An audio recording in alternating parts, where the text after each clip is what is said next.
নমস্কার বন্ধুরা, আপনারা দেখছেন মৌয়ের সাথে রান্নাবান্না। আজকের রেসিপি সম্পূর্ণ বিনা তেলে দই বড়া। আজকাল স্বাস্থ্য সচেতনতার কারণে বা ডাক্তারের পরামর্শে আমরা অনেকেই নিত্যদিনের রান্নায় তেলের ব্যবহার অনেকটাই কম করার চেষ্টা করছি। আর যারা তেল কম খান বা যাদের তেলে ভাজাভুজি একদমই বারণ, তারা বিনা তেলে এই দই বড়া বানাতে পারবেন। রেসিপিটি যদি ভালো লাগে অবশ্যই একটি করে লাইক দিয়ে শেয়ার করে দেবেন। আরও নতুন নতুন এই রকম রেসিপি পাওয়ার জন্য চ্যানেলটি সাবস্ক্রাইব করে রাখুন। প্রথমে একটা শুকনো প্যানে 1 চা চামচ গোটা জিরে আর হাফ চা চামচ গোটা জোয়ান দানা সেঁকে নিচ্ছি। এবার একটা মিক্সিং বোলে একটা মিডিয়াম সাইজের বাটিতে মাপ করে সুজি নিয়ে নিচ্ছি। মোট 1.5 বাটি সুজি নিয়ে নিলাম। একদম ছোট দানার সুজির ব্যবহার করতে হবে। এবার সেঁকা গোটা জিরে আর জোয়ান দানা দিয়ে দিলাম। সেই সাথে হাফ চা চামচ হিং, হাফ চা চামচ লবণ দিয়ে ভালো করে মিশিয়ে নিলাম। এবার অল্প অল্প করে জল দিয়ে একটা ঘন মিশ্রণ তৈরি করে নিতে হবে। এখানে 1.5 বাটি সুজি দিয়ে একটা ঘন ব্যাটার তৈরি করতে আমার পুরো 1 গ্লাস জলের খরচ হয়েছে। এই সুজির ব্যাটার 20 মিনিটের জন্য সেট হতে দিলাম। ততক্ষণে এইদিকে বানিয়ে নিচ্ছি 2 রকমের চাটনি। এই চাটনি আপনারা ফ্রিজে 3 থেকে 6 মাস পর্যন্ত সংরক্ষণ করতে পারবেন। সবুজ চাটনি বানানোর জন্য নিয়েছি হাফ কাপ ধনেপাতা আর হাফ কাপ পুদিনা পাতা, সাথে খোসা ছাড়ানো 2 কোয়া রসুন, 2 টুকরো আদা, একটা গোটা কাঁচা লঙ্কা আর অর্ধেক পাতিলেবু নিয়েছি। এবার মিক্সার জারে একে একে এই সব উপকরণগুলো দিয়ে দিলাম। ধনেপাতা, পুদিনা পাতা, আদা, লঙ্কা, রসুন আর এই পাতিলেবুর রসটাও চিপড়ে দিয়ে দিলাম। এরই সাথে দিয়ে দিলাম ছোট চামচের 1 চা চামচ গোটা জিরে, আপনারা ভাজা জিরের গুঁড়োও ব্যবহার করতে পারেন। 1 চা চামচ বিট লবণ, 1/4 চা চামচ চিনি, 1/4 কাপ জল দিয়ে একটা স্মুথ পেস্ট তৈরি করে নিচ্ছি।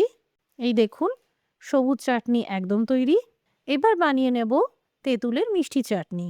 প্রথমে শুকনো প্যানে সেঁকে নিচ্ছি 1.5 চা চামচ মতন গোটা জিরে, 5-6টা গোটা গোলমরিচ দানা দিয়ে দিলাম। একটা শুকনাশো লঙ্কাকে 2 টুকরো করে দিয়ে দিলাম।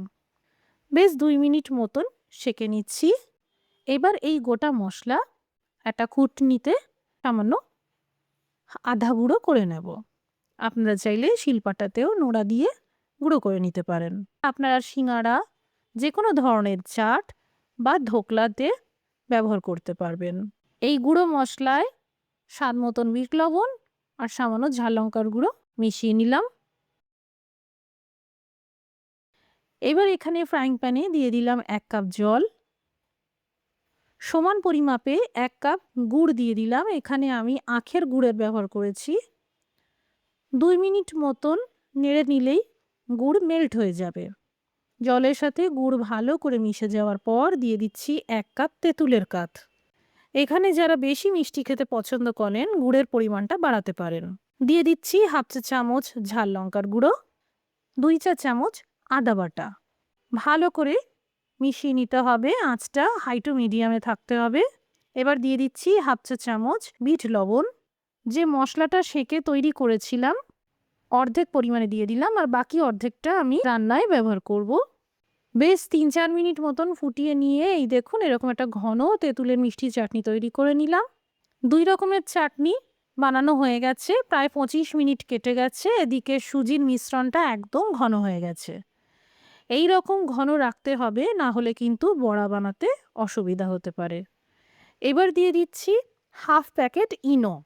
বলে রাখি যে ইনো কোনো রকম স্বাস্থ্যের ক্ষতি করে না। অনেকেই বদহজম হলে জলে ইনো মিশিয়ে খেয়ে থাকেন, তাই এটা দই বড়া বানাতে ব্যবহার করতে পারেন। বড়াগুলোকে ফ্লাফি করার জন্যই ইনোর ব্যবহার করা হয়েছে। অবশ্য ইনো ছাড়াও এই দই বড়া আপনারা বানাতে পারবেন। একটা স্টিমার প্যান নিয়েছি, পরিমাণ মতন জল গরম করে নিতে হবে। এখানে এই ছিদ্রযুক্ত স্টিমার পাত্রে সামান্য তেল লাগিয়ে নিলাম, যাতে বড়াগুলো পাত্রে আটকে না যায়। এবার হাতে জল লাগিয়ে নিয়ে এই সুজির মিশ্রণ থেকে যতটা সম্ভব বড়ার আকারে গড়ে নিয়ে এইভাবে স্টিমারের পাত্রে রেখে দিতে হবে। আমি আরও একটা স্টিমার পাত্রে বাকি বড়াগুলো দিয়ে দিলাম। ঘড়ি ধরে 15 মিনিটের জন্য ভাপিয়ে নিতে হবে। যতক্ষণে বড়াগুলো তৈরি হচ্ছে দইয়ের মিশ্রণটা বানিয়ে নেব। এর জন্য এখানে প্রথমে 1 বাটি টক দই নিয়েছি। যে সেঁকা মশলাটা গুঁড়ো করে নিয়েছিলাম তার বাকি অর্ধেক পরিমাণটা দিয়ে দিলাম। সেই সাথে দিয়েছি কুচানো ধনেপাতা আর 1 বাটি জল দিয়ে ভালো করে ফেটিয়ে নিচ্ছি।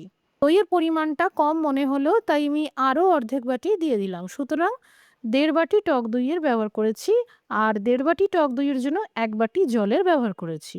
এদিকে 15 মিনিট হয়ে গেছে, একবার চেক করে নেওয়া যাক। এই রকম ছুরির সাহায্যে একবার চেক করে নিতে পারেন। এবার এই বড়াগুলোকে ঠান্ডা করে নিচ্ছি। বড়াগুলো পুরোপুরি ঠান্ডা হয়ে গেলে আপনা থেকেই উঠে আসবে। এই দেখুন বড়ার ভিতরটাও কোনো রকম কাঁচা ভাব নেই। এবার প্লেটিং করব। এর জন্য একটা প্লেটে প্রথমে বড়াগুলোকে পরপর সাজিয়ে দিলাম। এবার এই দইয়ের মিশ্রণটা উপর থেকে এইভাবে দিয়ে দিলাম। যারা একদম তেলে ভাজা রান্না খেতে পারছেন না তাদের জন্য এই রেসিপিটা শেয়ার করলাম। অবশ্যই বানাবেন, ভাপা দই বড়া খুব সুন্দর খেতে হয়। সামান্য ঝাল লঙ্কার গুঁড়ো দিয়ে দিলাম, এটা পুরোপুরি অপশনাল।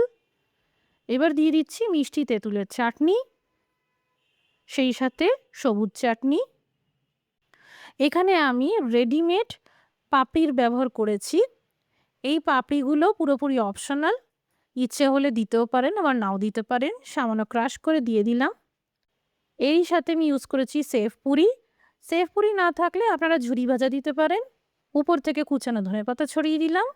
তৈরি হয়ে গেল 1 ফোঁটাও তেল ব্যবহার না করে বিনা তেলে ভাপা দই বড়া। বাড়িতে বানালে কমেন্ট করে জানাতে পারেন কেমন তৈরি হলো। রেসিপিটি দেখার জন্য অসংখ্য ধন্যবাদ। সবাই ভালো থাকুন, সুস্থ থাকুন।